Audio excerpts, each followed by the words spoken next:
Good morning, everyone. Welcome to our weekly board session.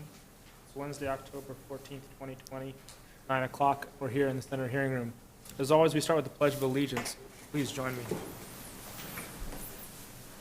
I pledge allegiance to the flag of the United States of America and to the republic for which it stands, one nation, under God, indivisible, with liberty and justice for all. Thank you. First up, we don't have anyone signed up for public comment this morning, so we're going to start with the COVID-19 update. Elisa Zistova. Good morning, Elisa. Good morning, everyone. My name is Elisa Zastopol. I work for Marion County Health and Human Services, and I'm here today in place of Katrina Rothenberger, who couldn't be here today. I'm going to start with our daily numbers. So today, as of 8 a.m., we had 5,320 cases. This includes presumptive and confirmed. We had 5,070 people that have tested positive and 54,607 people that have tested negative. As we move into fall and the weather starts to get cooler and the rain comes, it's important for us all to remember to keep our indoor social gatherings small. Recently, a high percentage of our new cases have been traced to social gatherings. We all can do our part by limiting gathering sizes to 10 people or less, wearing face coverings, washing our hands regularly, and physically distancing. For other tips on how to gather safely, you can visit our website at Marion County. It's at covid19.mchealthy.net. In response to the COVID-19 pandemic, Marion County requested that our community partners to submit applications for programs that would provide culturally responsive services and supports to individuals who speak one or more of the following languages: American Sign Language, Spanish, Russian, Chuukese, and Marshallese. We have sent award letters to all of our community-based organizations that submitted applications for Phase 1. The amounts are still being determined. Phase 2 is coming, and there are 3 that are in the final review stage. And then we have sent MOUs for signature to all of these organizations on our list who are contracting with Oregon Health Authority for contact tracing and or social wraparound services. There are a total of 21 so far, and we already have several of them back coming into these other phases. Next thing, as Halloween approaches, we'd like to remind everyone to stay safe however you decide to celebrate. We have created a graphics with tips on how to stay safe that can be found on our website. With fall rain here, our face coverings may get wet and become hard to breathe in. Try to keep your face covering dry by wearing a raincoat with a hood or using an umbrella. A wet face covering may not be as effective and may cling to your face, making it difficult to breathe. Try to remember to carry a spare dry mask just in case. And the last thing I have is we released a new data packet that really talks about our Marion County specific COVID stats. The information in this packet will be updated every 2 weeks. You can view the uploaded packet on our COVID-19 website. So it's actually, if you go onto our COVID-19 website, there's these orange buttons. It's the 5th one down. Click on it, and there's a whole bunch of information there that might be useful to everyone. That's all I have for everyone today. Thank you, Katrina. Are there any questions? Katrina, sorry, Lisa. Jeez Louise. Are there any questions for Just Lisa? one comment. You know, we get our daily and it just came through. Ryan, you're sitting here, probably sent it out. But typically I see 50 and I go, oh, I don't like the way this is going. Today was kind of a new, bigger number. I don't know if it relates to the fall and the winter you're talking about, but 61. I hope that was a one-day anomaly or maybe a number of tests coming together in a log jam. I don't know, but I'm hoping it's just a one-time deal. Yeah, it will take us time to figure out where they're coming from. Okay. Any questions, Commissioner? No, just thank you for all your work you're doing. We'll Thank get through you, it. Lisa. Appreciate it. Okay.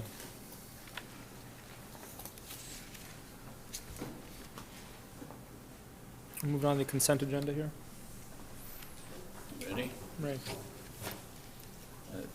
Chair Willis, I'd like to add one item this morning to our agenda and make a motion to do that in the matter of it establishes a policy for the temporary reduction in cost to obtain building and septic permits in relations to the wildfires. I'll second the motion. We have a motion and a second. Is there any further discussion? Seeing none, all those in favor signify by saying aye. Aye. Aye. Aye. Okay. All right, the motion passes. And Be- then, Well, before we go on, if we're talking about adding things, I did have a concern about number 4 under action. There's a grant agreement with the clerk's office, and in the documentation, the purpose of the grant in the grant document was different than what the paperwork said. And I was wondering if either of you'd be interested in getting that cleared up and moving it to next week's agenda. I've read it, Mr. Chair. I don't know what are you saying about, what's the difference between, are you talking about what's written here versus what's on the grant? Yeah, so the grant says, this grant shall be used only for the purpose described above and for no other purposes. And the purpose is the election boxes, I believe. And then, but it says here it's gonna, the written stuff says the level of the grant exceeds the boxes, specifically funding 10 outdoor 24/7 boxes. The level of the grant exceeds this project. It will go a long ways towards funding other things. I would just like a list of what that's going to be funding, Well, since this is a private organization. Mr. Chair, I see I wanna in make the sure grant, people it have- says the grant funds must be used exclusively for the public purpose of planning and organizational safe and secure election administration in Marion County 2020. And then the clerk's issues and descriptions saying that that they would be used for outdoor ballot boxes for 24/7. So I would think that fits the purpose of the grant. I don't see So where it there's a says, difference. the level of the grant exceeds this project. Do you see that?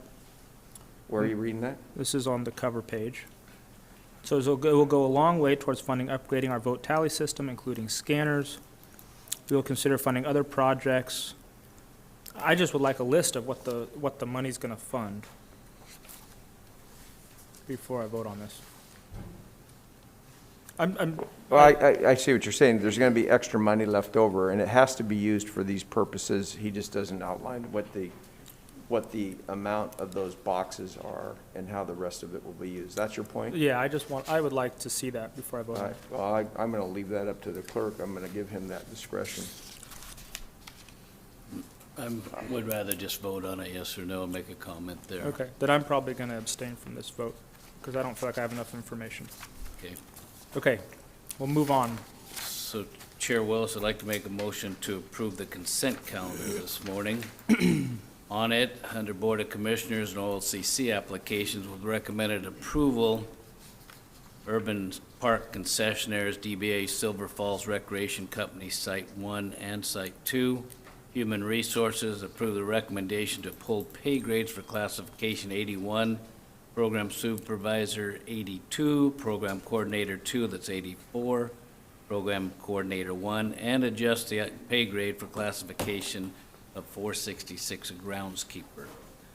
Public Works, schedule final consideration to adopt an administrative ordinance for October 21st, 2020, granting a zone change comprehensive plan conditional use case 19002, TLM Holdings LLC. And the final is the tax office approve an order advancing tax levies to certain small taxing districts pursuant to ORS 311.392 for the year 2021. I'll second the motion. We have a motion and a second. Is there any further discussion? Seeing none, all those in favor signify by saying aye. Aye. Aye. Aye. Motion passes. Okay. Next up, we have Michael Myers, Steve Jefferson.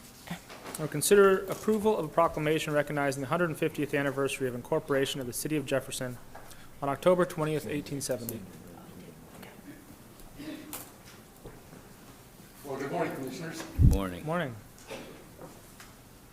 says push to talk. I think, oh, I can hear myself. That's great.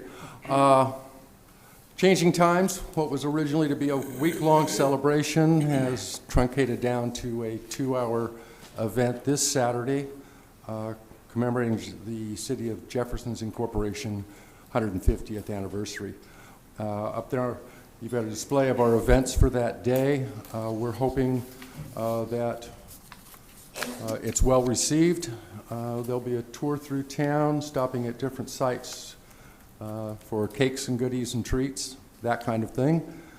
In addition, we will be placing in a time capsule a number of pieces of memorabilia, both past and current, one of which is the proclamation that you will have before you to consider. So, inviting you all there to come. I do have one requirement, and Commissioner Brentano knows her quite well, Linda Baker, who's been spearheading a good portion of the 150th, particularly the time capsule. I am not to leave until I have that proclamation with me, because if she doesn't have it in her hands, she'll probably be visiting you, Sam. Anyway, I would encourage you to come down. It will be brief, but forward-thinking, we will have a full celebration, depending upon events, this summer, the week-long one which we originally had planned. So come on down and have some cakes and treats. And I thank you all for considering this proclamation today. Very good. Thank you. It looks like you have some comments, Commissioner. Well, no, I spotted ice cream right away, but I'm going to be out of town. And I'd love to be Cupcakes. there. I thought it was the cupcakes that got your attention. Oh, no, I didn't get that far away. But it sounds great. I'm just kind of curious, Mike, would you know, obviously everyone knows who Jefferson was, but do you have any idea why that was chosen for the name of the community? Yes, Jacob Concert, who founded the community of Jefferson, he named that after Thomas Jefferson in his honor. Interestingly enough, the brief history of how Jefferson got to be where it was kind of like today. We have nature's COVID challenges. Back then it was flooding. So originally it was located further downstream in an area called Syracuse. And flooding took out one of the bridges, and Jacob Concert looked northward, if you will, along, saw a flatter area, thought it would be better. So he and 2 other families actually came up to the Jefferson area site, and a forward-thinking man, he hooked up a ferry system and advised all those around that they would be able to cross that ferry for free to include their livestock and so forth. And naturally that brought in a certain amount of folks. Additionally, what he did was he put up a mill and also a school. And that increased the attraction for Jefferson at that time. And then, of course, he was responsible for the platting of that site, donated his own lands for all of that. He and 2 other families, the Bates and the Looneys, they were kind of the founding forefathers, if you will, of Jefferson. There were 3 bridges at one time, and 2 wooden, and of course the one that we have today, which was finished in 1933 under the auspices of the WPA. The main agriculture at the time, of course, was flax and woolen mills, of which Jefferson had several. Then mint came into popularity, and it was an ideal area for growing mint. And at one time, Jefferson was the mint capital of the world. There were numerous mint plants, if you will, there. But that's a particularly challenging crop for land and the cost. And then, of course, they became synthesized mint and so forth. So mint is no longer a priority. However, if you drive out there, even today, late spring, early summer, along Old 99, you'll catch whiffs of mint all through the valley, and it's a lovely smell and a very nice leisurely drive. So. Yes. I don't see anything about bullfrogs here, but you covered everything else. That was a Thank you. late addition to start the, our annual festival. It was a mint festival and frog jumping, and to increase interest, free frogs were laid out and presented. Kids could then do the frog jumping, kind of a plagiarization, if you will, of the old Mark, just say Mark the Twain. frog jumping down in California. And that is on the schedule for this summer again. That Okay. particular tradition will continue. Commissioner? I was just going to ask the commissioner if he's ever entered one of his frogs. No, Huh? but I bet the mayor has. Yeah? He'd probably Yeah. won it.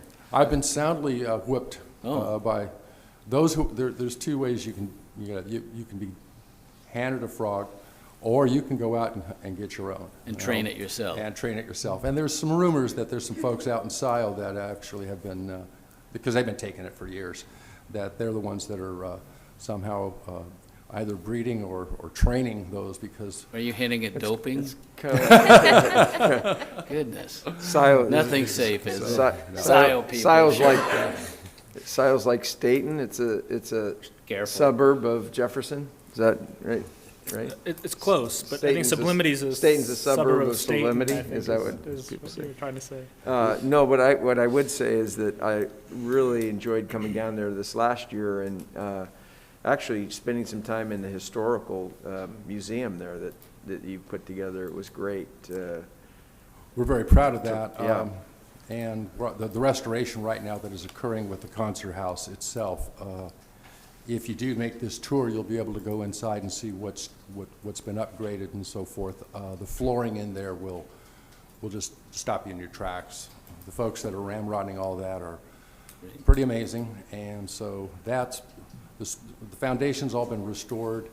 The flooring is in. It's got a new HVAC system. Roofing's done.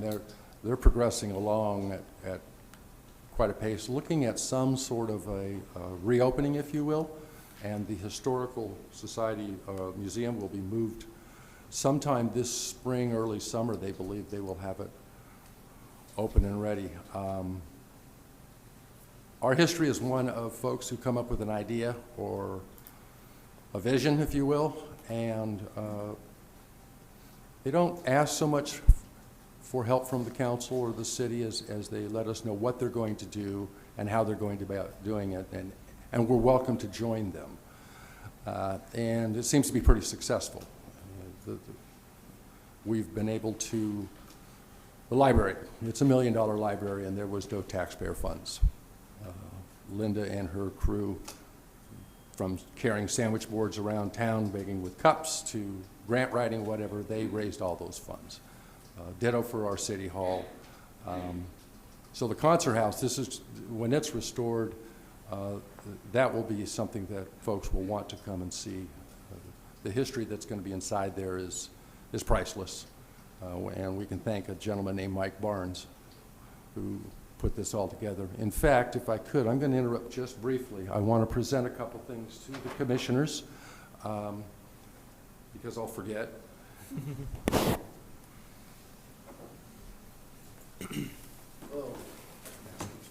So there's a 150th pin. All right. Here is a 150th coin. They are numbered. They're limited edition. And I talked to you about the history of Jefferson. This is a pioneer history of Jefferson. Oh, cool. Put together by Mike Barnes and about 9 other folks. So it was our desire that you all receive these. Rest assured, all of it is under $50 Thank you. total. Thank you. We went down there and did a presentation and honored Michael Yes. last He is year. the- Yeah. He's the writer of this, but edited by others. Thank you so much. I was perusing it, and the detail, the photographs, very proud of what they put together. So That's wonderful. Thank just you. a thank you from the city. Yeah, thank you. Okay. What number did you get, Commissioner, in your coin? Do you think it means Did you something? get number 1 No. on the back? 107. Number 1 will go inside the time capsule. Wow, that's pretty, huh? The design is very nice. That's great. What'd you get, Sam? 108. I'm sure there's some significance Oh, to it, some special fondness. Yeah, Thank you. 120. Of how many? There were 500. All right, fantastic. Well, Mr. Chair, if you're ready, I'll move that we approve a proclamation recognizing the 150th anniversary of the incorporation of the city of Jefferson on October 20th, 1870. Second. We have a motion and a second. Is there any further discussion? Seeing none, all those in favor signify by saying aye. Aye. Aye. Aye. Motion passes. All right, You want me to start reading? kick us off. Before the Board of Commissioners for Marion County, Oregon, in the matter of proclamation recognizing the 150th anniversary of the incorporation of the city of Jefferson on October 20th, 1870. Proclamation reads, whereas 150 years ago on October 20th, 1870, the town of Jefferson was incorporated as a city.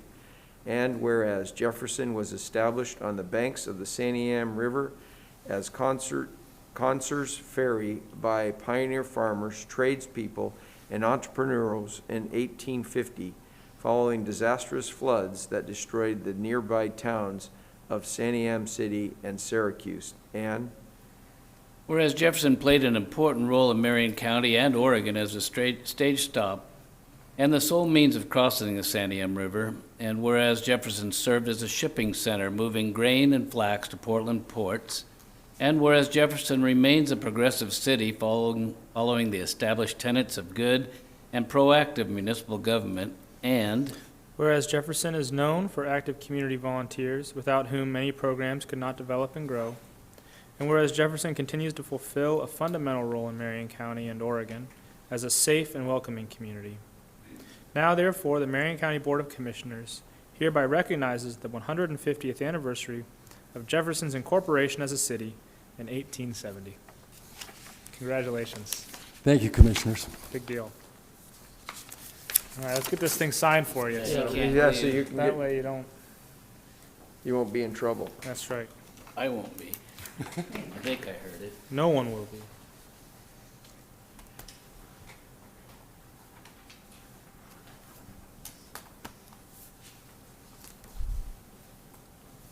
And Mr. Mayor, I would be there except for my daughter is getting married this weekend. Well, Mike says bring her. It's not. Yeah. That could be part of the honeymoon. I like that. That's Oh, good. yeah. I'll ask her. Maybe Jane can.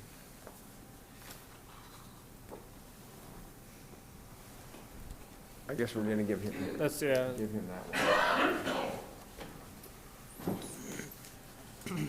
okay.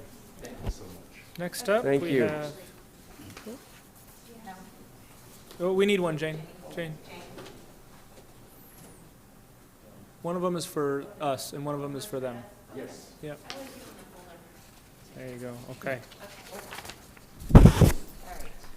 Thank you again, Michael. Okay, next up we have Ann Kelly, and we're going to consider approval of a proclamation declaring October 18th through 24th, 2020 as Hands and Words Are Not for Hurting Week in Marion County.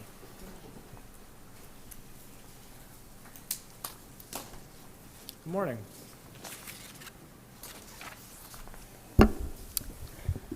Good morning, and once again, here I am. And I'm so sorry, this year, the kids can't be here to share their voices of how important this pledge is.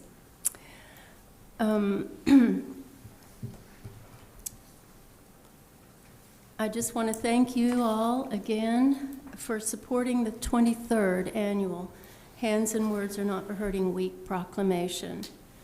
I am grateful for this opportunity to bring you good news and, as always, ask for your help. In these uncertain and difficult times, we need positive, powerful action now more than ever. Why did I choose October for our annual Hands and Words Are Not for Hurting Week? October is National Domestic Violence Awareness and Prevention Month, and it is also National Bully Prevention Month. The purpose of an annual proclamation for the Hands and Words Are Not for Hurting Week is to bring about community awareness while providing opportunities to come together in unity to take to heart the Purple Hands 14-word pledge. Our Oregon governors, Marion County commissioners, Yamhill County commissioners, and Klamath County commissioners also provide the same message for all of our citizens every year. I must have one of those frogs.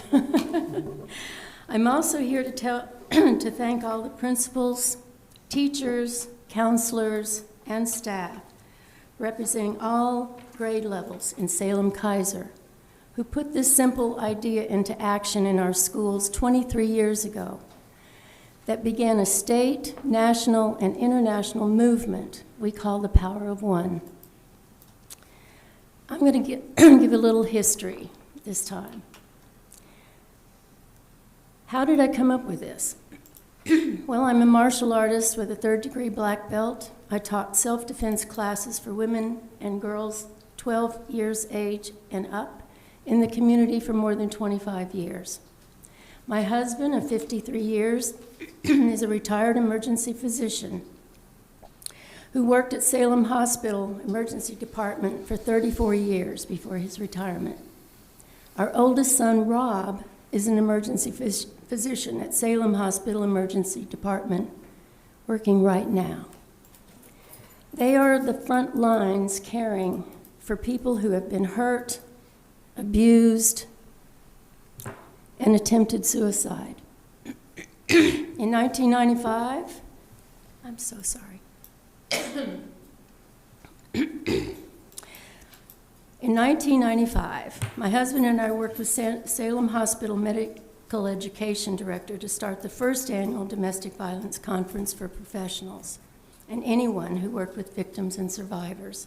The name of the conference was Victims of Violence, Hearing and Healing.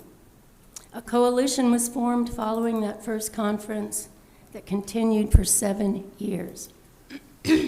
I wanted to do more to educate children at the earliest ages and all ages to begin to help to break the cycles of abuse and violence in the home. I was also aware of the bullying and mean-spirited teasing in schools, including school shootings. Bullying has been around forever, but it was escalating, including on social media. And suicides were escalating in our kids. So in February 1997, the Purple Hands Pledge was an idea that was born. I asked the original group of about 20 educators that represented elementary, middle, and high schools to give it a try. In 6 weeks, they collected over 11,000 Purple Hands Pledge, traced and signed for display at the 3rd annual Domestic Violence Conference at the Elsinore Theater here in Salem in 1997. We didn't have a conference center yet. Feedback from teachers and counselors was immediate and positive. From those 20 pioneers, we began our Power of One movement, from Oregon to all 50 states and 23 countries now. I took our students' voices and faces from South Salem High School and the Boys and Girls Club on film to Harvard, where I presented at a national symposium on children at risk. Not in this order, but from Harvard to the Navajo Nation and many other native tribes, Army soldiers and their families on U.S. bases in Germany, and Navy families in Japan, and statewide U.S. military bases. The Purple Hands project has expanded to include, excuse me just a minute.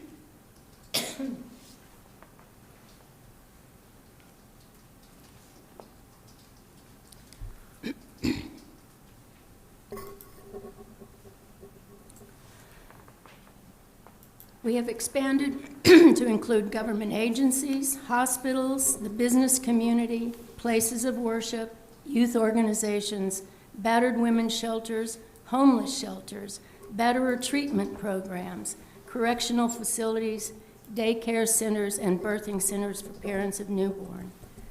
This pledge, Purple Hands Pledge, is for everyone from age 3 to 103. For everybody listening in our community, it's important to know, why did I choose the color purple?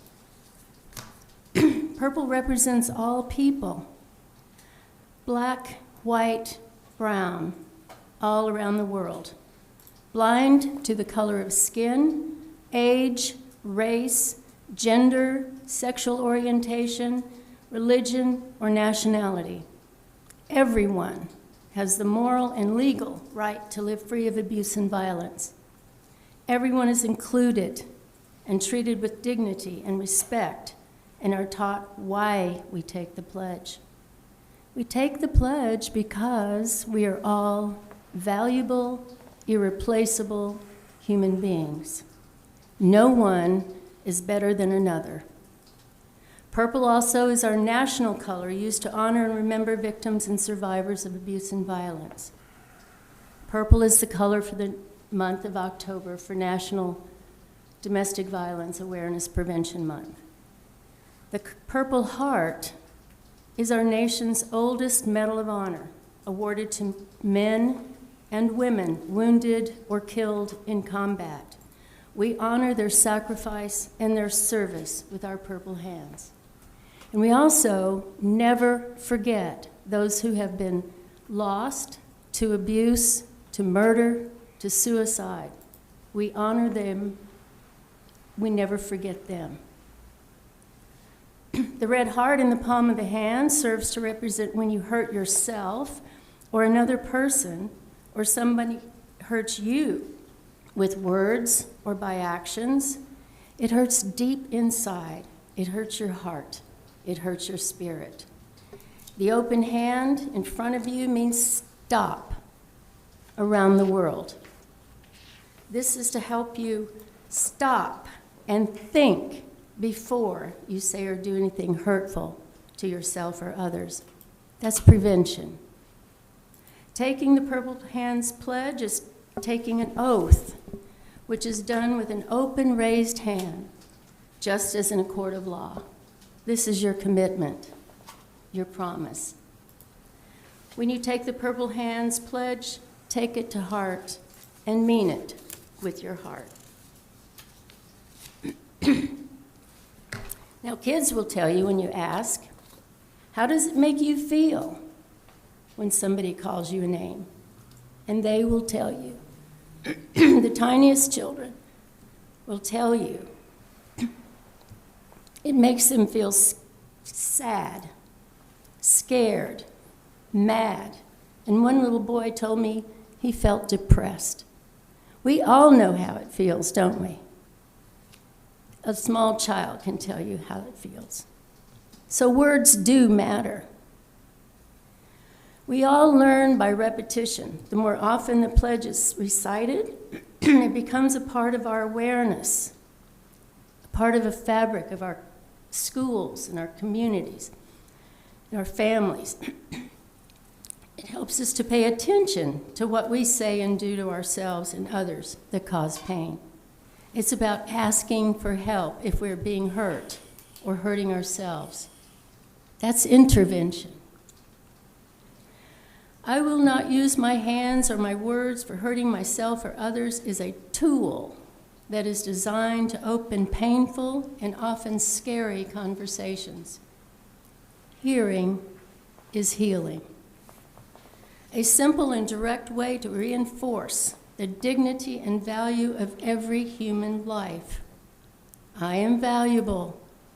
You are valuable. We are all valuable, irreplaceable human beings. That needs to be taught. So, I'm going to tell you some award-winning schools around the nation. Words from Vicki Duell. She has won multiple national awards. She's a a retired principal now from Walnut Middle School in Grand Island, Nebraska. In her words, it was the cornerstone of all the programs they taught. Believe in the power of the pledge. We lived it, we loved it.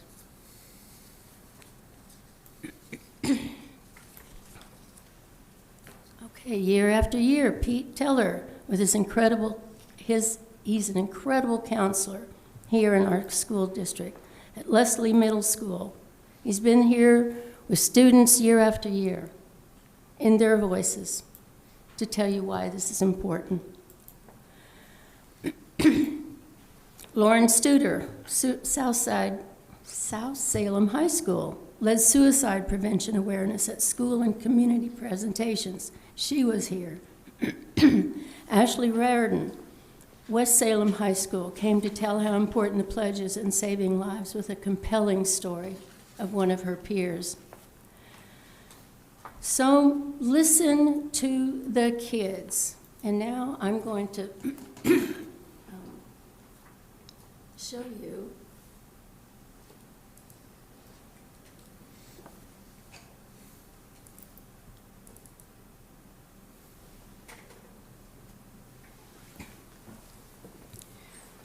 now these kids I can't believe this.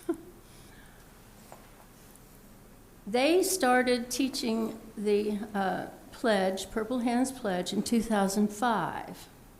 And I got these comments from the counselor who taught the pledge every day in their school from K through 5 years old. So these fifth graders have been saying that since kindergarten, every day.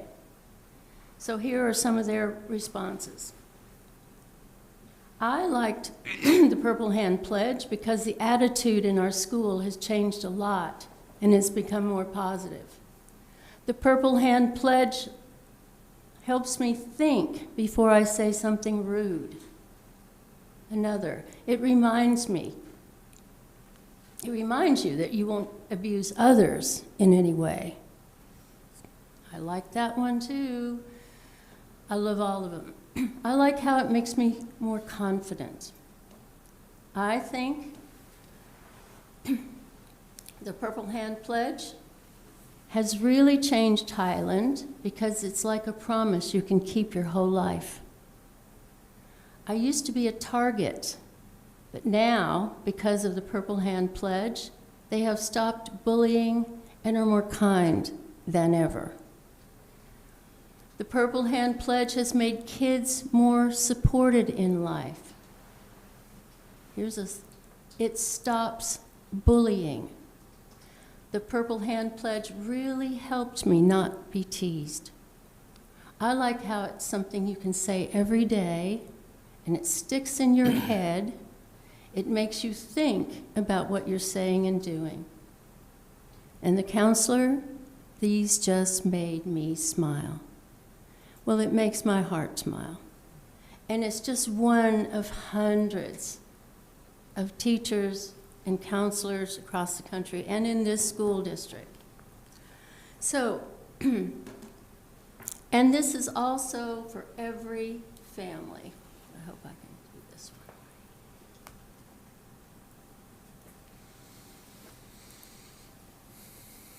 And I'm going to put up a letter that is sent out. It's been sent out to thousands, and I can estimate over 1 million kids and families have taken this pledge. So how you do this? You sit down with your family when you're not angry. Nobody can make any sense at all when you're upset and angry. So before the fight, everybody fights, everybody disagrees. It's every family, it's my family, it's your family, it's everybody. It's human, we're not perfect. So, discuss with your family the choices that every member makes when they become angry or upset. Everyone gets angry. Anger is a feeling. Abuse and violence is always a choice. Discuss what you will not do with your hands and words when you are angry. Promise not to call each other names, put each other down, hit, slap, kick, spit. Hands means all actions. Never touch anyone when you are angry. By taking the Purple Hands Pledge and tracing your hand means you're drawing the line to stop and think before hurting yourself or others. And again, this is for all ages, from age 3 to 103. And this is also about paying attention to what others are saying and doing to us and asking for help if we're being hurt. So trace your hand on purple paper, sign your handprint, your name, age, and display your Purple Hands pledges in a permanent, visible place in your home as a reminder and a symbol of your personal commitment to each other, and repeat the pledge often together. It is changing lives. It is saving lives. Now, I got a phone call the other day from a woman here in Salem, and she was wanting 10 magnets. Where can I get these magnets? She said. I have friends that are having a lot of trouble right now. I have this magnet on my refrigerator, and I got it many years ago, probably from one of my kids at school. And it's helping us, and I want to help my friends who are having a lot of pain and abuse in their families, in their homes. So I printed out this letter. I gave her purple paper and letters on purple paper, and for the parents to have, or the families to take this pledge together. So that magnet is a visual, tangible reminder, and it's important. And wouldn't it be wonderful if everybody had that on their refrigerator that we go to all the time? We also have it available in Spanish. A lot of our materials are also in Spanish. So I wanted to show you, it's just so wonderful, this little guy. Last year, I brought this little man to show you. I will not use my hands or my words for hurting myself or others. Now, doesn't that make you smile? And doesn't that make you believe that you can teach a 3-year-old? If you can teach Twinkle, Twinkle, Little Star, how I wonder what you are, they can learn this, and this is a 3-year-old in a preschool in Southern California. The director sent me that. They sent that letter home to the families. The mom sent this video to the director and passed it on to me. How many words are in the Pledge of Allegiance? 31. I counted them. Well, we said that this morning by memory. We learned it in school, elementary school. Most likely said it every day. I know I did growing up. Well, if you can memorize 31 words, you can sure memorize 14 with repetition. It's all about repetition. And so, with that, I'm just so overwhelmed with the positive feedback that I'm getting. And again, today, now, more than ever, we need this to be spread far and wide in this community where it started, where it was born and passed on. So, it's simple to implement. It's inexpensive, it's effective, because it's accountability. Kids in schools are holding each other accountable. Families are holding each other accountable. And I'll tell you a story real quick about it was a student from McNary High School, and they had at one time a Hands and Words Are Not for Hurting elective class. Elective. They didn't have to sign up. There were as many boys in the class as girls. That's awesome, right? So their mission was to go out and spread the purple hands around the community and certainly in their school, and they had wonderful creative ways of doing that. So a teacher called me and said, Ann, I knew this was important, but I had no idea how much this would impact my kids, my families. A dad called me today. His son, a senior, was at the end of the school year, close to graduation. Senioritis had set in, I guess. But just kids being kids in that age. So they were in a horrific fight. Verbal. And he said, I want to thank you for this pledge. I had to sign it, sign a letter saying my kid could go out and work this. I was so angry with him, I would put my fists up and I was ready to just go at it with him. He's a big kid too. But you know, I stopped myself and I said, I can't talk to you right now.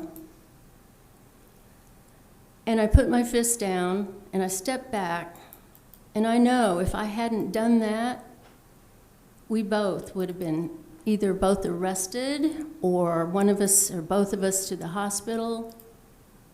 That stopped me. And that's what this is about. Accountability and stopping and thinking and choosing what you're supposed to do, especially in this heat of anger. So in closing, I want to say, no, I'm sorry. I wanted to ask our community, this is why I'm here to ask you, to our community, please be inspired. You can become a partner to spread our message and movement of our award-winning education program. Are you a parent, a grandparent, a pastor, a teacher, a social worker, or mental health professional? Anyone who works with children and families, please contact us. Our website is www.handsproject.org. Join this movement. We need you. Community is unity. And I want to give a quote, and this is from a Dr. Hazeltine at Harvard Medical School. In the midst of this pandemic, he says, behavior stops the virus. And I might add, behavior stops the violence. This is about behavior, how we treat ourselves and one another. So, in closing, I just want to thank you again for your continued support for our community. Keep it strong and do anything that you can to help us promote participation in this 14-word pledge. Thank you. Thank you so much. Okay. Sam, looks like it's your turn. Little comment first, and I've been through your presentation 17 of the 23 years, and I'm sorry. I'd like to say it's made me a better person. It tried. Perhaps the task was too large. We got to keep trying. That's I know it. But I try every day, believe me. Well, that's part of what I was, your perseverance, concern, and bringing attention to and illuminating the issue effectively. I'm just happy. I wish I could go through another 17 of them. Perhaps I will. I'm not sure I'm going to make that many years. So, Chair Willis, I'd like to make a motion that we do approve a proclamation that declares October 18th to 24th, 2020 as Hands and Words Are Not for Hurting Week in Marion County. And I'll second the motion. We have a motion and a second. Is there any further discussion? Seeing none, all those in favor signify by saying aye. Aye. Aye. Aye. Want to start us off? Well, I want to know when we will typically do the pledge. Are you ready now, Ann, or at the end of the reading? Let's read it first. I think Okay. that is. Thank you. So I would be happy to start. In the matter of proclaiming October 18th to 24th, 2020 as National Hands and Words Are Not for Hurting Week in Marion County, a proclamation. Whereas a community without abuse and violence is a dream we all share, and whereas any form of mistreatment of another is abuse, and all people have the moral and legal right to live free of abuse and violence, and Each of us must come to understand that it is within our personal power to choose not to use abuse and violence to resolve conflict. And whereas we recognize that respect for ourselves and others is a key to developing healthy relationships at every age and in all circumstances. And whereas the principle of nonviolent resolution of conflict must be taught to our children and practiced within each of our families. And whereas verbal and emotional abuse can be just as damaging as physical violence to a person's self-worth, creating scars that are carried for the rest of his or her life. And Whereas verbal abuse, such as name-calling, insulting, and belittling, frequently escalates into simple force like pushing, grabbing, or slapping. And the worst scenario is escalation to rage, serious violence, and even murder. And whereas we, the Commissioners of Marion County, together with communities around the country and overseas, recognize that Hands and Words Are Not for Hurting Project's Purple Hands Pledge is an effective tool in abuse and violence prevention education. Now therefore, the Marion County Board of Commissioners does hereby proclaim the week of October 18th through 24th, 2020 to be the 23rd Annual National Hands and Words Are Not for Hurting Week in Marion County, and encourage all citizens of Marion County to join hands and hearts to unite as a family and a community to pledge both privately and publicly that I will not use my hands or my words for hurting myself or others. Thank you.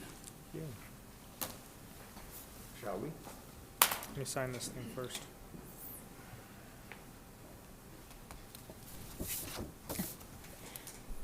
I'll stand as well. I hope you can hear me. If they you can would join in raise. behind us too. Oh, yes. I invite everyone to join this. Repeat after me, please. I will not I will not use my hands Use my use my hands hands or my words or or my my words words for hurting myself for hurting hurting myself or others. or or others. others. Thank you.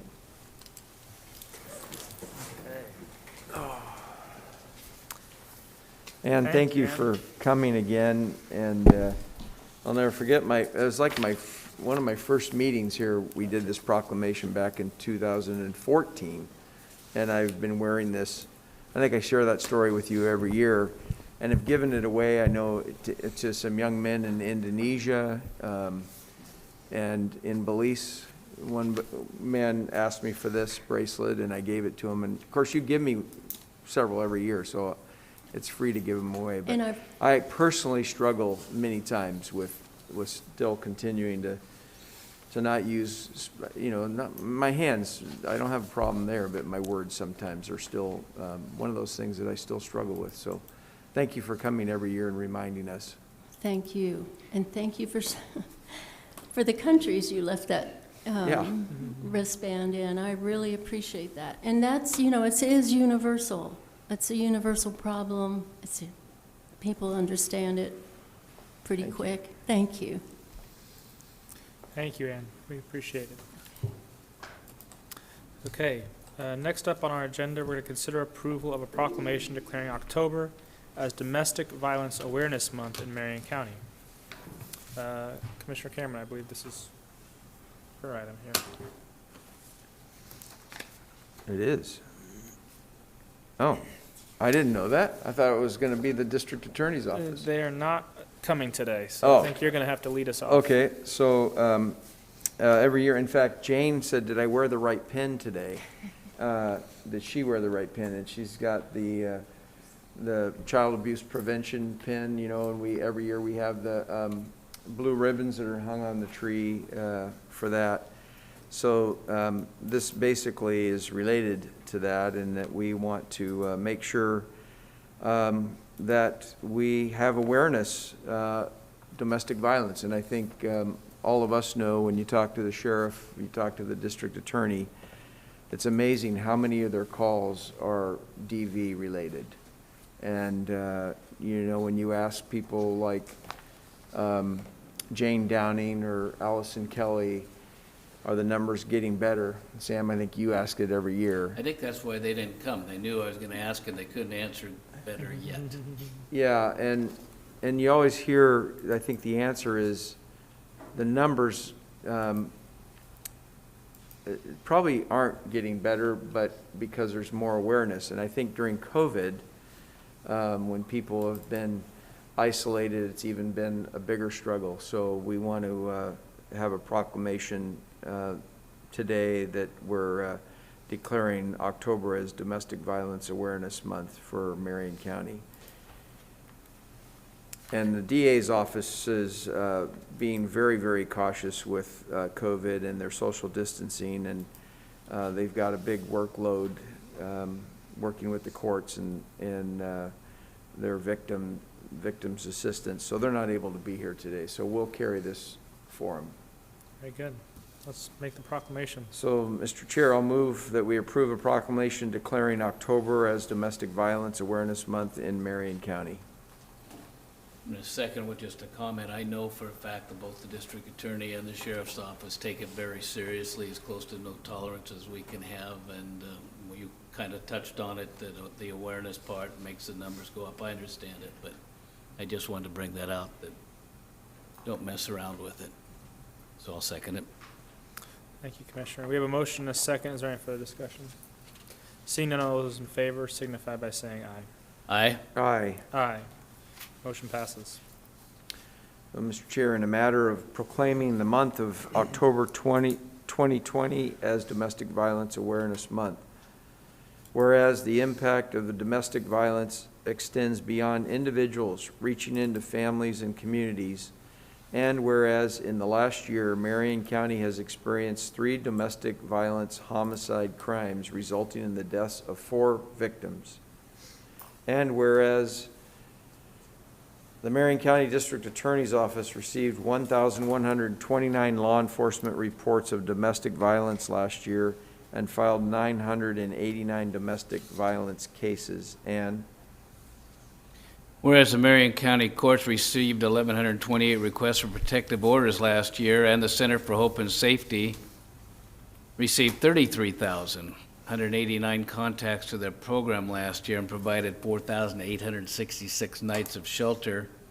And whereas the Marion County Victims Assistance Division provided 20,737 victim services and assisted 1,728 victims of domestic violence last year, walking alongside them and giving them a voice in the criminal justice process. And whereas we know as individuals we can make a difference by speaking up and reaching out to help victims and survivors. Now therefore, the Marion County Board of Commissioners proclaims October 2020 as Domestic Violence Awareness Month, and resolves to honor those who have died and acknowledge those who have survived by supporting meaningful and accessible services that create safety and hope for survivors in our community. Okay.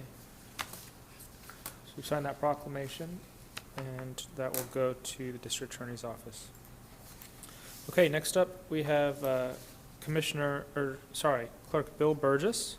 And we're going to consider approval of a grant agreement with the Center for Tech and Civic Life in the amount of $195,075 to provide planning and operational safe and secure 2020 election administration retroactive to June 15th,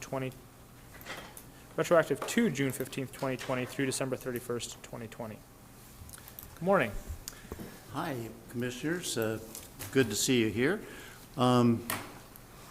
This is a very important grant that I think will help us out. I just do want to say, though, because Ann Kelly's a personal friend for a long time, that she and her family have started here to promote respect, decency, and peace has now become an international movement, and it's really fantastic that it all happened right here with support of the commissioners.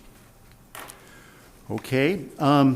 This grant, the Center for Tech and Civic Life invited me to apply for this grant, and I applied for it in early September, thinking that it would be somewhere around between $5,000 and $50,000. But no, they gave us $195,075, which is why it's coming to you, because it is so large. And this is to enhance our elections capabilities, especially with vote by mail and drop sites and things like that. And I'd have asked for it originally to help fund our drop sites, but because it's such a larger amount that they've given us, we're able to do some other things with this, like take 17 of our vote tally PCs and upgrade them. They're at the end of warranty, well, not end of life, but end of warranty now. And this will give them another 5 years. We can also get 5 more scanners our 5 newer scanners that are faster than the scanners we have now with this grant. It also allows us to do some other things like advertising and all, and I'd really like to find some way to hire or to hire maybe an outside person that could monitor social media for the next 3 weeks or 3 or 4 weeks to be sure that the things that are out there are accurate when it comes to elections. We try to make sure that people come to us as their source for election administration, but we'd like to do something like that. I'm not sure that that's going to be feasible, though, because we are so, I guess, centered and so hard working on what we're doing now. We've been working with a lot of voter registration here and issuing ballots and taking care of folks. In fact, some of the folks from the fires that have been in our office coming to get deeds as well as to tell us where they want their ballot to be sent, or in certain cases, if they're not going to be around or they're unsure where they're going to be, we've actually issued them ballots right there so they can vote early. So anyhow, we'd certainly like your approval of this grant. I also need to tell you, though, that after we got this grant, the state legislatures also offered some funding. We're not sure about the rules around that yet. It could cover some of the same things, and so we're going to have to determine which of the 2 grants we use for which different things. So it gives us an opportunity to upgrade some of our systems that we couldn't do otherwise, that just plain hadn't been budgeted for. Thank you, Bill. Any questions? Oh, just comments again. The original idea of these drop boxes, you recall, you brought it to us. I voted no for 2 reasons. One, I just felt and still feel unnecessary to have the drop boxes with postage on it. People had other access to be able to drop it by if they need be. But the main one was coming out of general fund when we have so many other huge draws and unplanned for draws on that general fund. It makes some big difference, therefore, that you find some money. So probably vote for it. I'm not excited about it. The original reason still holds, but that's all I can say at this time. I will, let's see, is it my turn? I'm going to make a motion that we do approve the grant. I'll second the motion.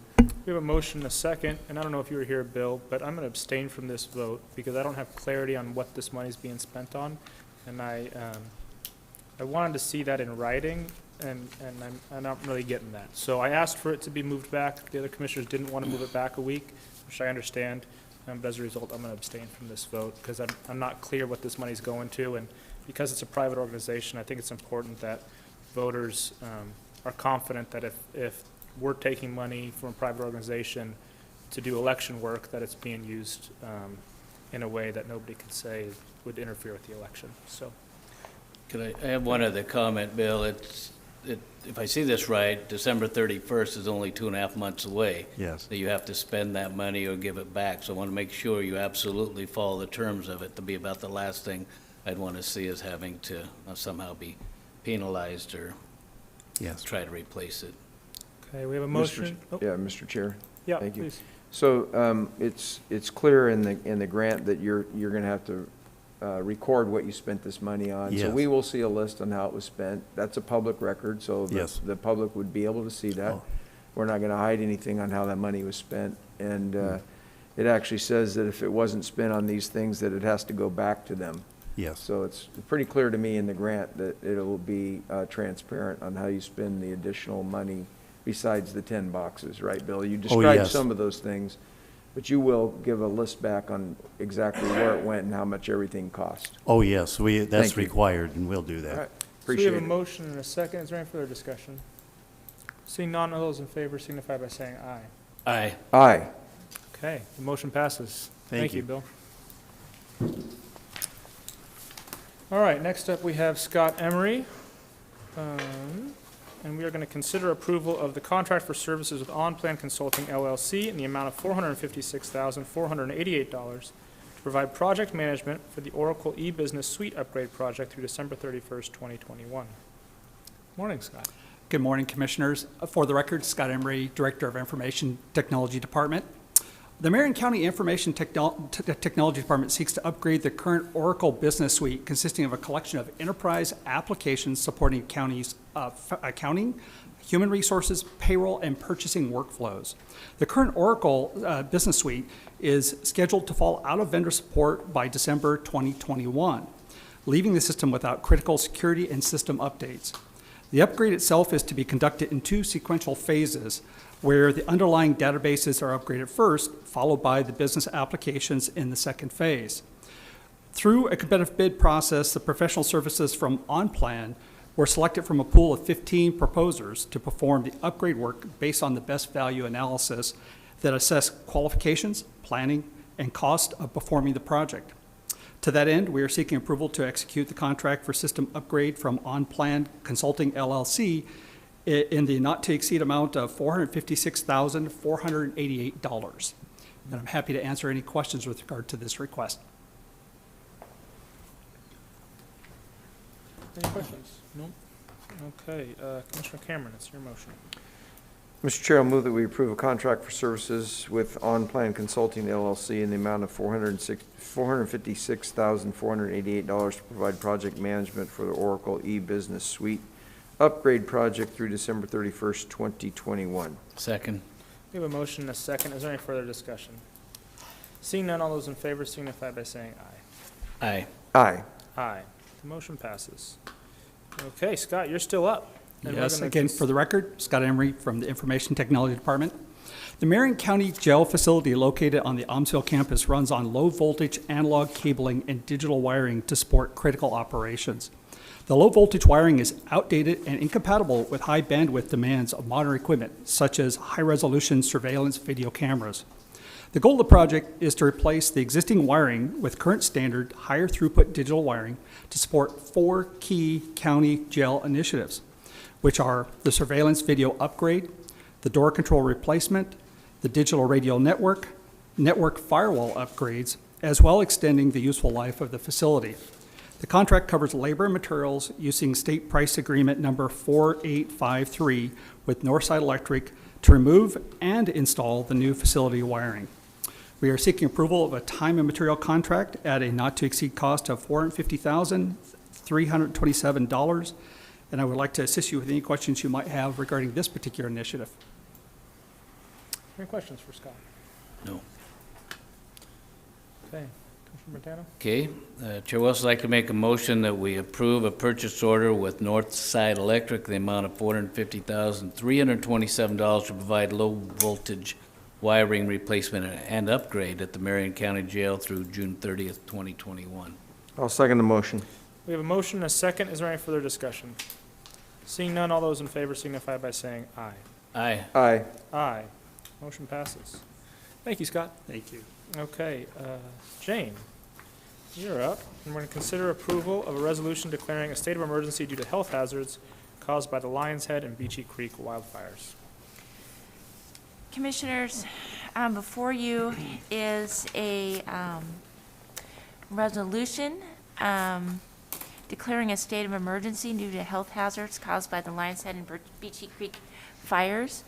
FEMA requires that the board take an action declaring an emergency so that they can go in and begin the phase one, the hazardous, household hazardous waste cleanup up in these areas. So once this is adopted by the board, then we can send it to FEMA, and that process, along with the right of entry forms that we are collecting from residents up there, will allow them to begin this phase one cleanup. Thank you. Any questions for Jane? No. No, just a comment, Mr. Chair. This is a state of emergency, inside a state of emergency, COVID. How many state of emergencies? Year's not over yet. Oh, my gosh. All right. Mr. Chair, I'll move that we approve a resolution declaring a state of emergency due to health hazards caused by the Lions Head and Beachy Creek wildfires. Second. We have a motion and a second. Is there any further discussion? Seeing none, all those in favor signify by saying aye. Aye. Aye. Aye. Motion passes. We don't have to do anything further on that? No. Okay.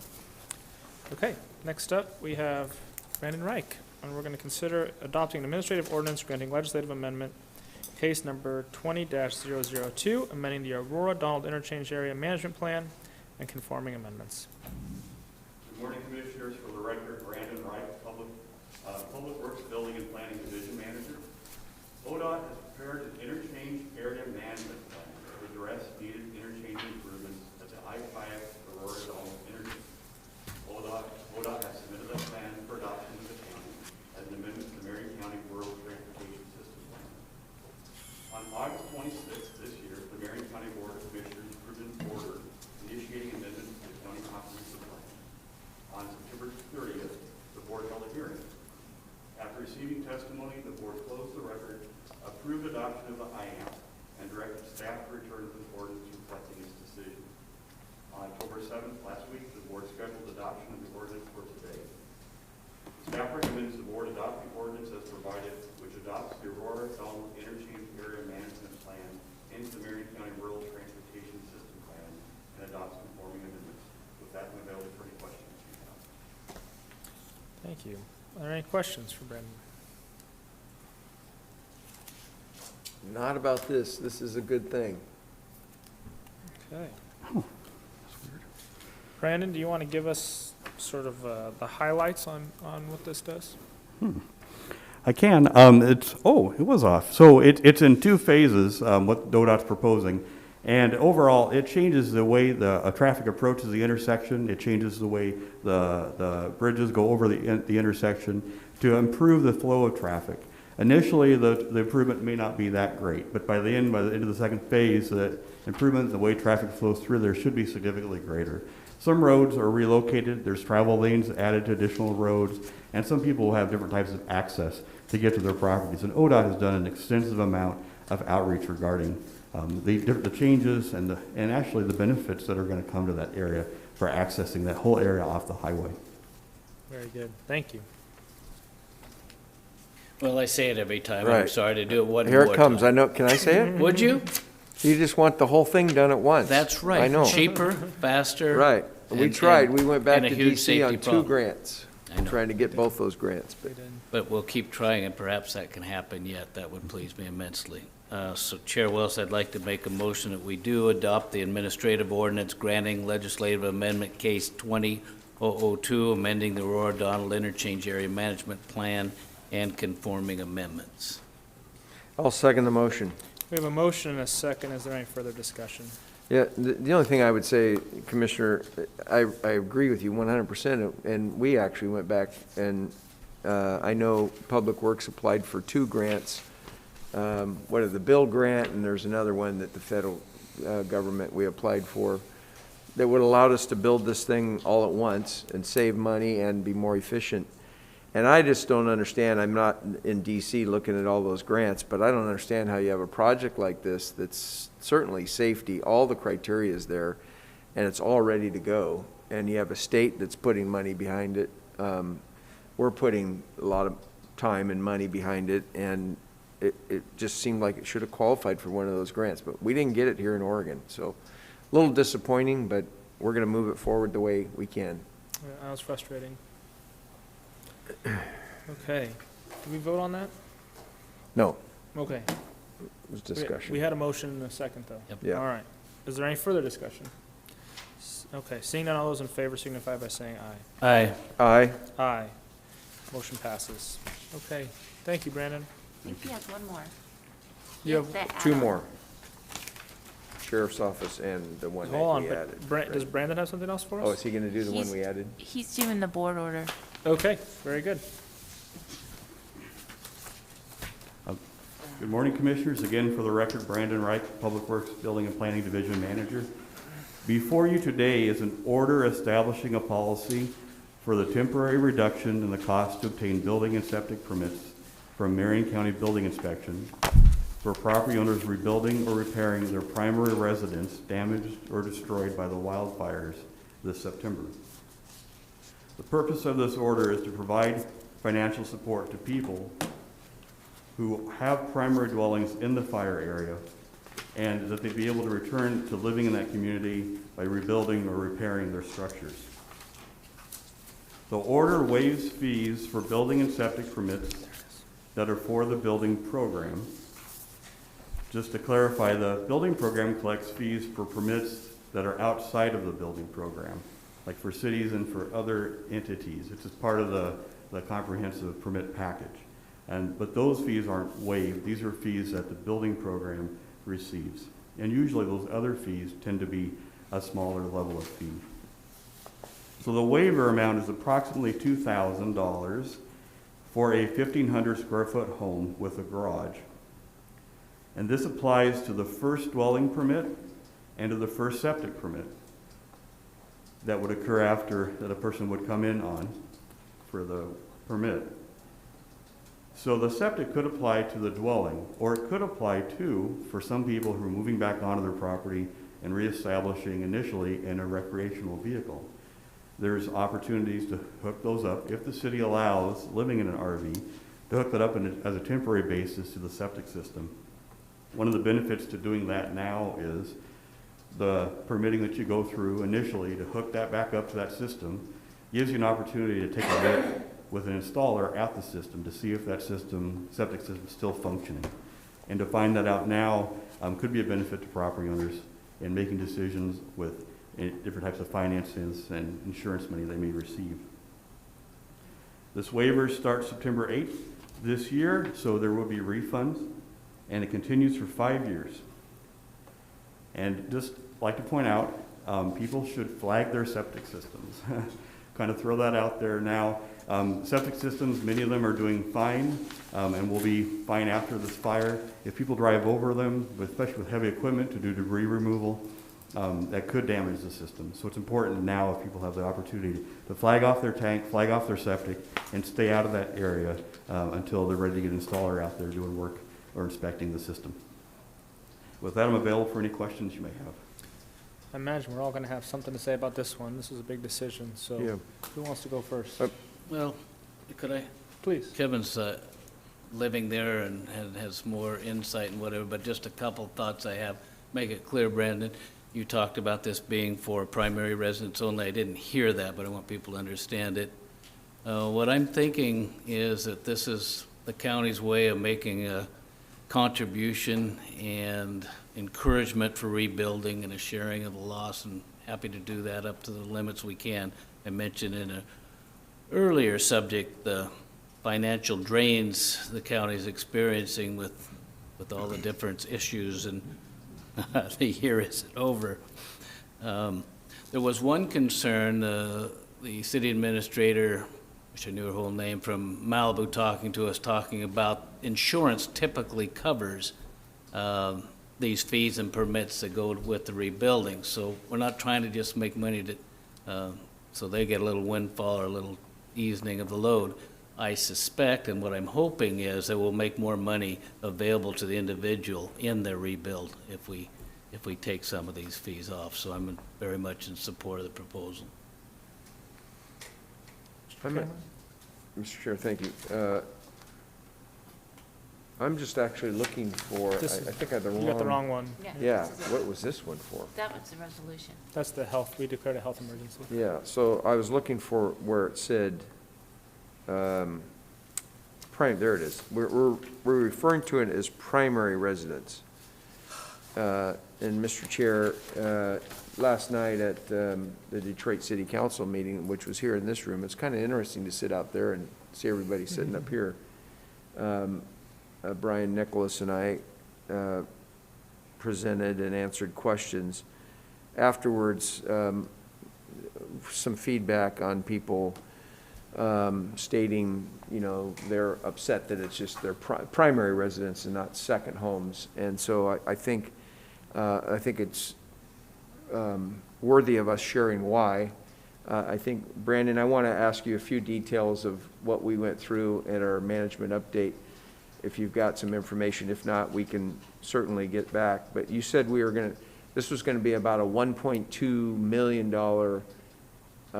hit. That is correct. Estimated about 1.2 million, and that's calculated by a $2,000, 1,500 square foot home building permit and a $550 septic fee waiver for those Correct. primary residents. So that's $2,550 per resident. We're estimating, and I think you used some numbers at management update. The overall in the canyon, we've lost, I think, 700 homes, and we're estimating that 459 of those are primary. Would that be accurate? Do you remember the Yeah, numbers? around 800 homes may have been damaged or Right. destroyed by the fire, and about 470 are primary homes. All right. So that is, and I think it's important to people who are watching or who are going to listen to this, and we can remember to say this, that our building department is driven strictly by its fee-based. And one of the things that all of us are very concerned about is that we have the staff available to be able to do our normal permits and inspections, as well as these additional that are going to happen over the next period. And I think the chair was very adamant the other day in that we do not want to see us have to lay people off. So we have to have some revenue to keep going so that we can give away these other services that we're going to be doing at no cost. And I think sometimes people think that we are in some ways a business, and then we're giving service. We've got to have revenue to be able to do that. So we can't just find money like the federal government and print it to keep the building and inspection plan going. That's what the decision was. And then the other thing was, I've heard people say, well, Lynn County is waiving, they didn't have that distinction, and I think we're going to have a meeting after this with Lynn to make sure we're all on the same page. We don't have to do it the same way they do it, but they only have somewhere between 70 and 90 structures that potentially have to be rebuilt or that were damaged. And that's, we have tenfold that amount. So it's a bigger chore for us, a bigger lift over the next 3 to 5 years, 1 to 5 years. So I just wanted to share those things and make sure that I was right with those numbers. And if you multiply, I didn't do the math on my phone, but if I took, let's make sure, on my calculator, 2250, what was it, 2550, right? Yes, 2590. Close. Yeah. Thing. Yeah, it's 1198. So your math was right the other day. So it's $1.2 million of revenue that we will not get, that we would use typically. It's not a profit center for us, it's a service center for us. So that's what we're faced with, is maintaining the services, as well as understanding there's people that live there, that is their home, and that's where they have to get back. That's why we're wanting to give them a break. If you have a second home in the canyon, some people said, well, I was underinsured. Well, that's everybody's choice to pay for that as they go along. So that might sound cold, but that's reality. And I know there's going to be other help for those people too as well. with other resources. SBA loans are out there through FEMA and those types of things on second homes. Well, and the bottom line is we have limited resources, and we're Right. trying to make the best decision we can and try to be as fair as possible to everybody involved. The bottom line is we want people to know that we're rooting for you. We want you to rebuild. We want you to rebuild as soon as possible, and we want to help people move back into the canyon and rebuild their homes and their lives. And that's what this decision was. But as Commissioner Cameron and Commissioner Montano said, it was a robust discussion because we do have employees that depend on this revenue, and we have to make sure that with all the crises we're facing, we have the ability to support that work and, frankly, to make it possible for people to rebuild quickly. If we don't have the employees in our building department, it's going to slow up the process and slow people's ability to rebuild. So we weighed all those considerations, but we did want to make a statement to the people who live in the canyon that we're with you, we support you, and we're going to help you rebuild. One more thing, Mr. Chair, and I want to be really clear for the record that there will be fees. If I came in and I'm, as my primary resident, and I come into the building plant and somebody says, well, you need to write a check for $280, and somebody's going to go, well, I thought this was being waived. It's really clear that we're waiving our fees. The fees they're going to have to pay to the state has to waive those. We are not able to do that. Or if it's a city fee for reviewing the plans, or a school fee or something like that, we don't have control over those things. We're just waiving our fee, which for a 1,500 square foot, we're using that as a guideline, is $2,000, and for a septic redo inspection is $550. Those are the fees that are being waived, not state, school, other things. And we've talked about the original footprint. For example, if it was a 1,500 square foot home that was destroyed, that's what the permit before. We're not trying to say we don't want people to make them bigger or whatever, but that would be an additional and maybe a prorated fee. So just so we're clear on what we're really offering. Right. Okay. Whose motion is it? Let's see. Why don't you go ahead, Commissioner? Okay. So, Mr. Chair, let's see, the motion's going to be that I'll move It's a board order. the board order for establishing a temporary policy reduction in the cost to obtain building and septic permits from Marion County Building Inspection for property owners rebuilding or repairing residence damaged or destroyed by wildfires in September 20th, specific to primary residents. September 2020, doesn't matter. I'll second the motion. We have a motion and a second. Is there any further discussion? Seeing none, all those in favor signify by saying aye. Aye. Aye. Aye. The motion passes. Thank you, Brandon. Thank you for your work on this. Next up, we have Commander Eric Ladd, and we're going to consider approval amendment number 2 to the incoming funds intergovernmental agreement with the Oregon State Hospital to add $813,310.21 for a new contract total of $2,420,000 for the Sheriff's Office to provide on-call and emergent medical transport services for the Oregon State Hospital, guilty except for insanity clients. Good morning. Commissioners, good morning. For the record, my name is Eric Ladd. I'm the commander for the Operations Division at the Sheriff's Office. I am here today to request approval of Amendment 2 to the incoming funds intergovernmental agreement with the Oregon State Hospital to add $813,310.21 for a new contract total of $2,420,000 for the Sheriff's Office to provide on-call emergent medical services for the Oregon State Hospital, guilty except for insanity clients, through June 30th of 2021. Of course, within the contract, the Sheriff's Office provides medical transport in conjunction with staff members from the Oregon State Hospital for patients who are classified under ORS 161, 370, 327, and 328. Of course, 370 is the determination of fitness. 327 and 328 are guilty but insane. These clients or patients do not have privileges to attend outside appointments without restraints. The contract provides 2 full-time deputy sheriffs, the personnel cost and materials and supplies. The deputies are assigned to the Judicial Security Unit under Sergeant Todd Moquin, which you see downtown, which allows the deputies to work by contract at the courthouse when not making these transports. Additionally, the contract provides 2 vehicles and 1 ADA-rated van for transports. And then lastly, the 2 deputies or 2 additional deputies are paid on-call pay each week.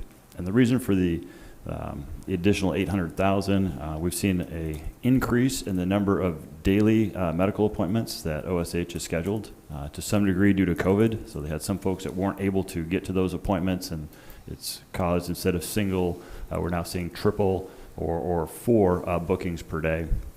And then we've also seen an increase in hospital stays. As an example, we had 1 patient that was 24-hour care for 21 days at Salem Hospital here. And so we've had a couple of those that have been multi-week stays, and at 24 hours a day, that adds up quick. So with that, if you have any questions that I may answer. Any questions for Commander Ladd? No. Just a quick question. So if somebody's in the hospital for 21 days, are we providing security? We provide, we sit alongside a member from the Salem or from the Oregon State Hospital with them, so yes, sir. Okay, thank you. Very good. All right, Chair Willis, I'd like to make a motion that we approve an amendment number 2 to incoming funds intergovernmental agreement with Oregon State Hospital to add $813,310.21 for the Sheriff's Office to provide on-call and emergent medical transport services for Oregon State Hospital, guilty except for insanity clients. I'll second the motion. We have a motion and a second. Is there any further discussion? Seeing none, all those in favor signify by saying aye. Aye. Aye. Aye. Motion passes. Thank you, Commander Ladd. Thank you very much. Okay, that concludes our formal agenda. I will now read the calendar. It's Wednesday, October 14th, and we just completed our board session here in the Senator Hearing Room. At 10 o'clock, we have a wildfire recovery response immediately following board session, again located in this room at 555 Court Street Northeast in Salem. At 11 o'clock today, October 14th, we have a joint Marion and Lynn County wildfire response located in the Commissioner's Boardroom on the 5th floor of this building. That's 555 Court Street Northeast in Salem. Today, October 14th at 4 in the afternoon, we have a FEMA briefing for local officials located in the Santiam High School gym at 265 Southwest Evergreen Street in Mill City. Tomorrow, Thursday, October 15th at 8 in the morning, we have a City of Salem, Marion County meeting located at the Sassy Onion at 1244 State Street in Salem. At 8:30 tomorrow, October 15th, we have a fire update located in the Commissioner's Boardroom on the 5th floor of this building. On October 16th, this Friday at 8:30 in the morning, we have a fire update located in the Commissioner's Boardroom on the 5th floor of this building. And on Monday, October 19th at 8:15 in the morning, we have calendar review located in the Commissioner's Boardroom on the 5th floor of this building.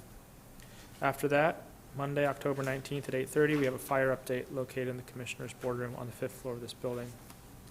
Monday, October 19th at 9 in the morning, we have management update located in the Commissioner's Boardroom on the 5th floor of this building. Tuesday, October 20th at 8:30 in the morning, we have a fire update located in the Commissioner's Boardroom on the 5th floor of this building.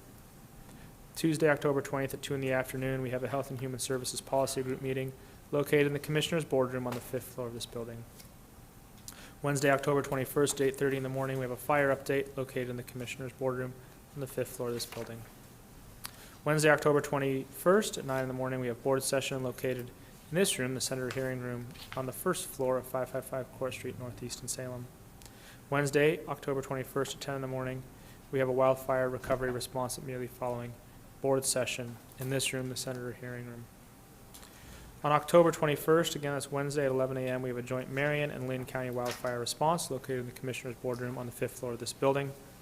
And then Wednesday, October 21st at 4 in the afternoon, we have a FEMA briefing for local officials located in the Santiam High School gym at 265 Southwest Evergreen Street in Mill City. So that concludes our agenda for today. We will have a fire briefing immediately following this meeting, but I am going to take a break. We're adjourned.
Okay. All right. Good morning, everyone, and welcome to our wildfire recovery update. We declare today an emergency declaration made due to the public health hazard as a result of the wildfire ash and debris that are still up in the Santiam Canyon. This allows the EPA to begin removal of household hazardous waste. We've learned that they plan to begin at the end of this month, beginning of next month, and they plan to be completed with the household hazardous waste cleanup by the end of the year. All rights of entry, which a landowner must sign, a homeowner must sign in order to allow them to do that household hazardous waste cleanup, must be submitted by October 16th. This portion of the cleanup is free of charge, and there will not be any charge to the property owner or the insurance company of that property owner. We just decided today, and I imagine we're going to have more conversation about this, to waive permit fees for people rebuilding their primary residence up in the Santiam Canyon due to wildfires. This is a waiver of the building permit fee and a septic fee. This does not waive state fees or city fees. We don't have the jurisdiction to do that, so there still may be some fees associated with that. But Marion County is waiving building permit fees for folks who want to rebuild their primary residence that was burned down as a result of the fire.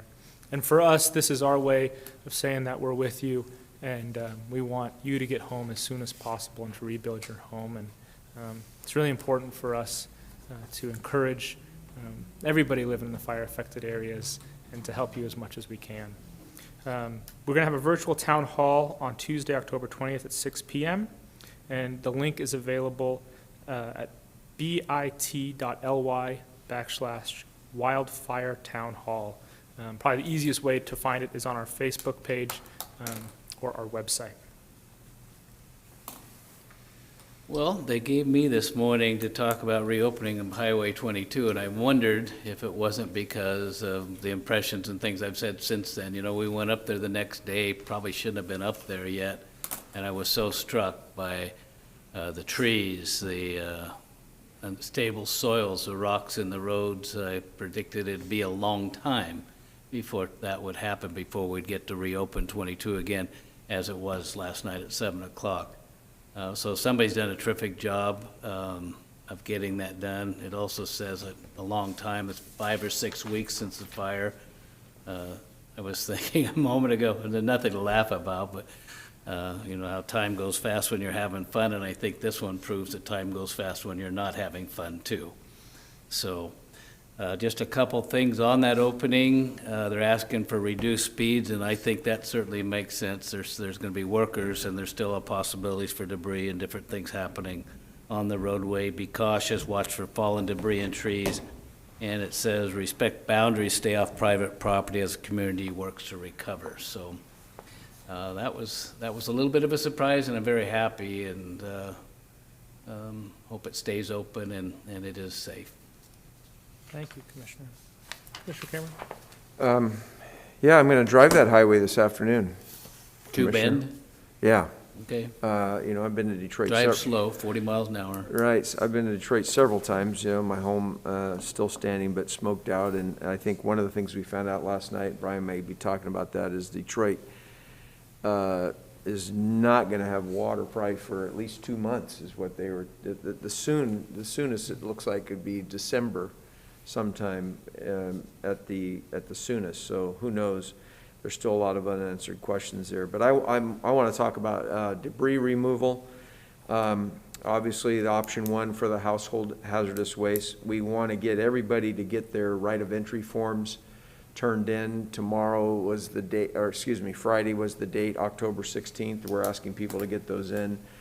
I'm sure if they miss that date that they'll still be able to turn it in. But the reason we need everybody to get that option one right of entry form in, because part of the prioritizing of how they're going to go in and clean up is if they've got a lot of properties in one area that have filled out their right of entry forms, they can go in and be efficient versus going from, you know, block to block to block.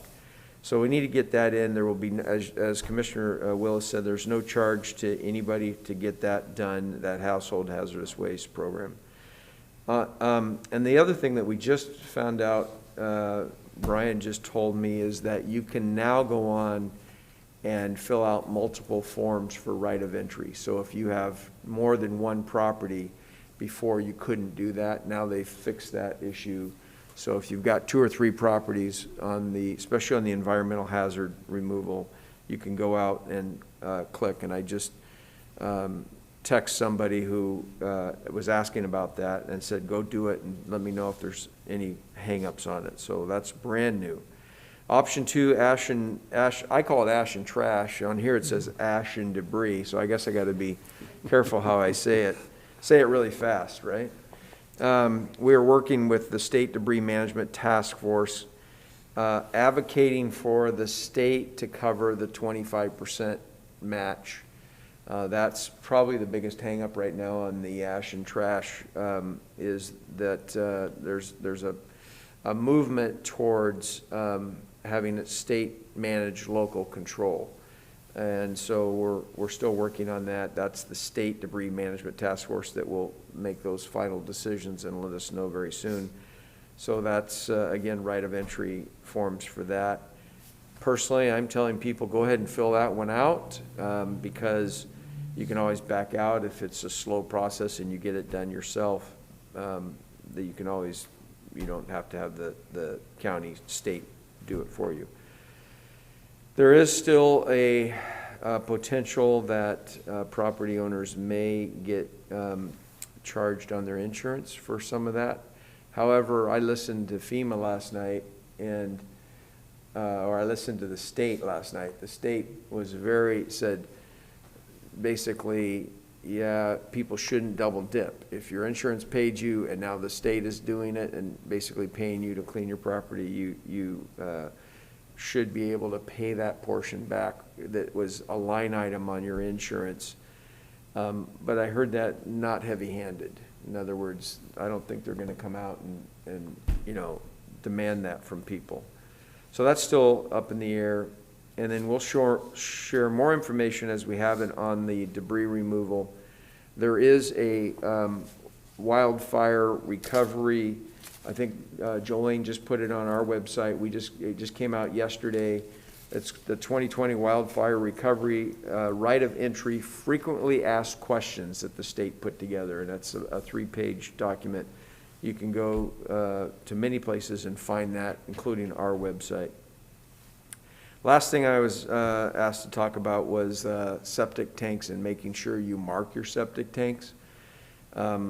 Public Works has put stakes and ribbon, and I love how Brian said it. Don't just put a stake here, a stake there. Actually tie the ribbon off and mark it where your tank is and potentially where your drain field is, so that when they do come in, they know that this is something they shouldn't be driving over the top of, etc. It protects it from the heavy equipment. And those are available, those stakes and ribbons are available at the Gates Community Church, as well as I think in Detroit someplace. Well, right now in Anthony Hall, City of Detroit doesn't have anything set up yet in Detroit. So Anthony Hall and in Gates, you can get those stakes that our Public Works Department has done, and you can mark out your septic. Do that as soon as you can. Careful when you're doing that. You don't, we've had somebody fall through a septic tank. It's not pleasant. So that's what I have. Very good. Brian, do you want to add anything? Right now on rights of entry, about 2/3 of property owners have responded. Commissioner Cameron's right. It does make a difference on how EPA attacks our needs. If we are ready to go and another area is not, we're very likely going to be higher up on that priority list. So, and we've been meeting with state and federal partners on details. And I know folks are, rightfully frustrated that not every question has been answered yet, but there's a pretty impressive group of people at the county and state level working with FEMA and EPA to get answers to those questions. So, the best we can do is give people the best information we have available right now. And then answer those questions, those few remaining questions as we're able to. On Marion County's website, you go to any county website page, and at the top of the banner, there's a red button that says Wildfire Recovery. Click on that button, it'll take you straight to the right of entry form. and frequently asked questions, which we'll be posting shortly. I'm not sure if they're up yet, but, and they really, we have been, over the last week and a half, folks have really poured in the questions, and we put a ton of effort into getting the answers to those questions. So if you really want to drill down and see what questions, the dozens and dozens of questions that people have been asking and the answers we've been able to get from our state partners, they're there for you to take a look at. And then I do want to put a phone number out there one more time.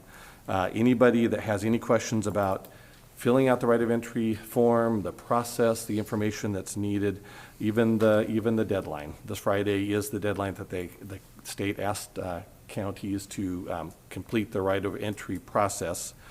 Of course, if something comes in after Friday, we're not going to turn people away. But the sooner people are able to respond and get those in, it really does help the process. But that phone number that people can call if they have any questions, it's 503-365-3140. 503-365-3140. We have folks that can answer just about any question that we have the answers to at this point. Thank you, Brian. Do we have any questions, Julian? So we do have a member of the media here today, so if you'd like to go ahead and ask your question, Bill. Bill, you're up.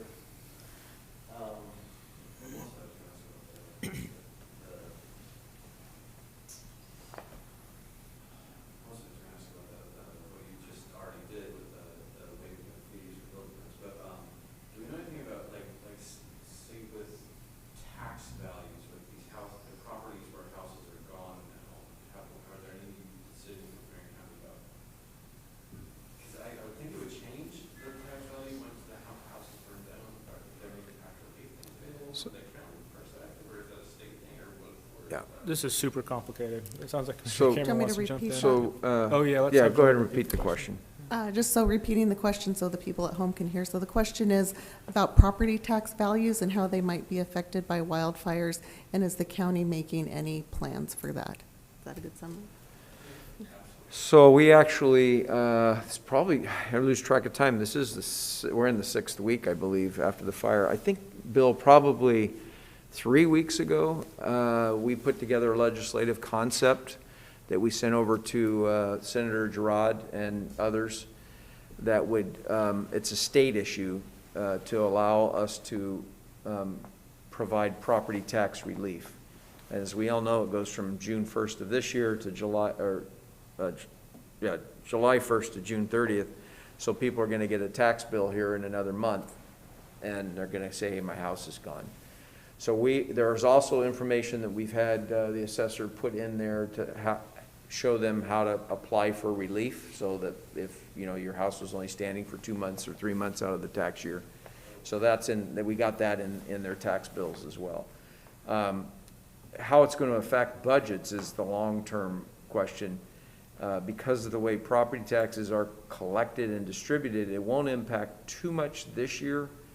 But the following year, it will have a big impact on all the taxing districts in that fire district. And yes, we have already, we've had our assessor in and tried to evaluate what that potentially could be. He has the numbers somewhere based on the structures that were lost. Part of what makes it complicated, Bill, is it sort of depends, was the land more valuable or the structure more valuable? And depending on if the structure was burned but the land was most of the value of the property, they may not see the tax go down all that much. But I think all of our perspective, and that's the letter we wrote to the governor, is that if the last thing you need right now is a big tax bill if you just lost everything. And so we did ask for a 1-year moratorium on property taxes for people whose homes had burned down. I brought that up with the governor. She said she supported the concept, but we actually have to see it signed into law. So we're still waiting to see what happens there. Do you want to add anything to that? Well, I hate to say it, but all those, we just lowered building permit fees, $1 million, $1.2 million. Valuations certainly will change. It just scares me for the future, and revenues necessary to keep county operations going, and it could get pretty austere around here in the coming years. So there will be effects if that's the second part of your question. I have another question on Okay. Facebook.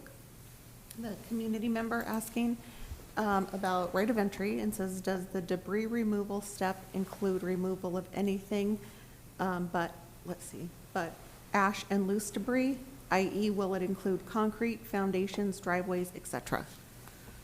Ryan, I think that's probably a question for you. Yep, good question. And actually, you'll find that on the state frequently asked questions that they just posted yesterday. And there's still some details that are developing conversations between the state and FEMA.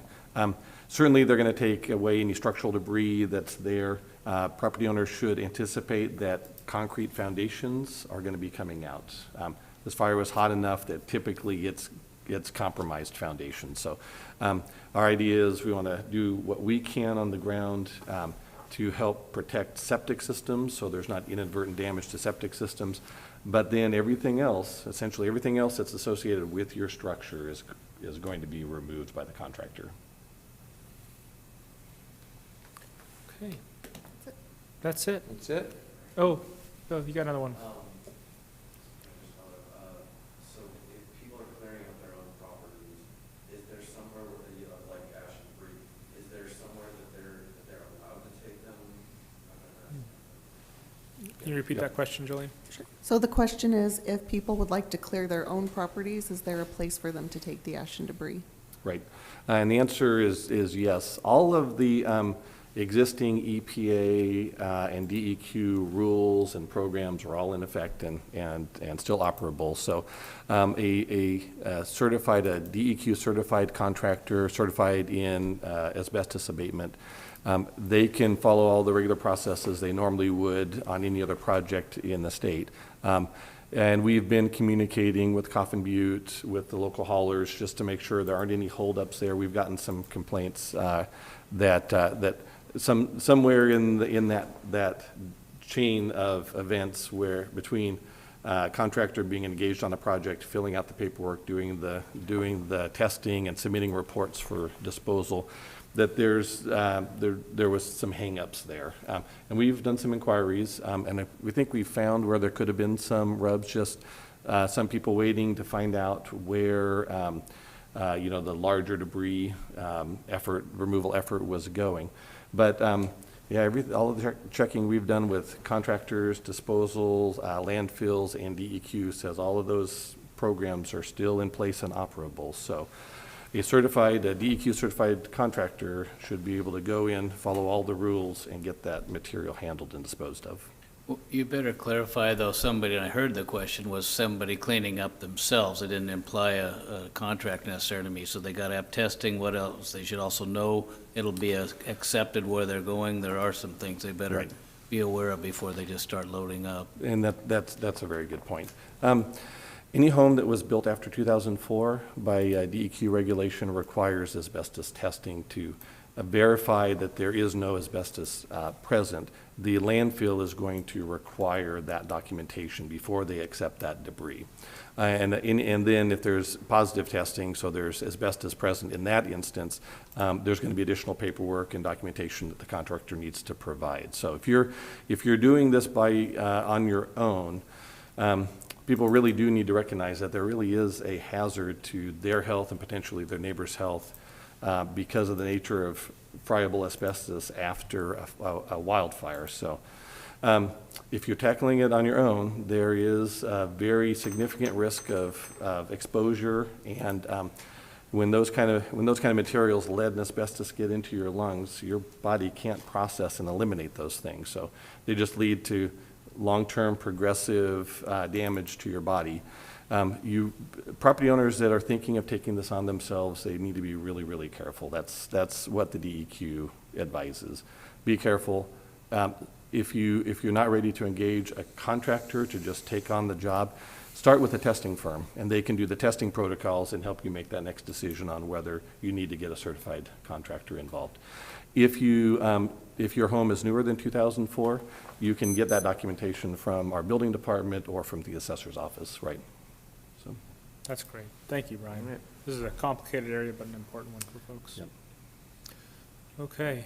Any other questions? Very good. Thank you, Bill, for being here, and thanks for all the questions. Okay.